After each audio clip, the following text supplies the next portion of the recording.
সবসময় যারা এরা তো দেখি সবসময় তারা লাইন ধরে বই থাকে, তখন তো এটা কিরকম লাগে, এটা ইজ্জত নষ্ট হওয়ার শেষ সীমা।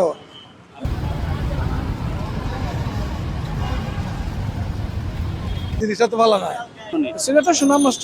চোখের সামনে দিনের পর দিন নষ্ট হচ্ছে সিলেটের ভাবমূর্তি এবং অসংখ্য যৌনকর্মীরা সন্ধ্যা পেরোতেই তারা আসলে নেমে পড়ে খদ্দরের খুঁজে। সবসময় যারা এরা তো দেখি সবসময় তারা লাইন ধরে বই থাকে, তখন তো এটা কিরকম লাগে, এই জিনিসটা তো ভালো না। তো দেশ মানে অনিয়মন চলে রাখি কোর্টের সামনে, এটা কোর্টের সামনে, আদালতের সামনে সিলেটের একটা গৌরব আছে। বাইরে দেশে গেলে মানুষে আমরা কত সম্মান দেয়, সিলেটি আইছে কি খাবাই তো কয় বহাইতো, এখন সিলেট ওখানে ইতর হয় তো এটা ভাত লাগেন না, সিলেটে তো ইজ্জত নষ্ট।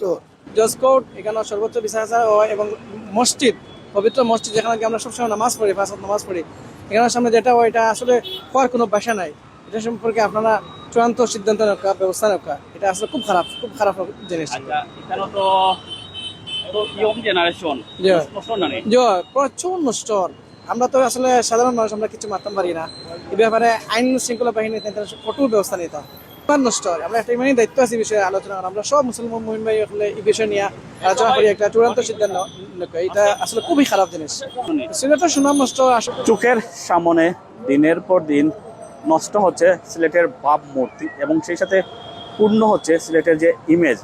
সিলেটকে পূর্ণভূমি বলা হলেও সিলেটের এই প্রবেশদ্বার, সিলেটের জেলা প্রশাসন এবং সেই সাথে কোর্ট পয়েন্টের সামনে দিনের পর দিন অসংখ্য যৌনকর্মীরা সন্ধ্যা পেরোতেই তারা আসলে নেমে পড়ে খদ্দরের খুঁজে।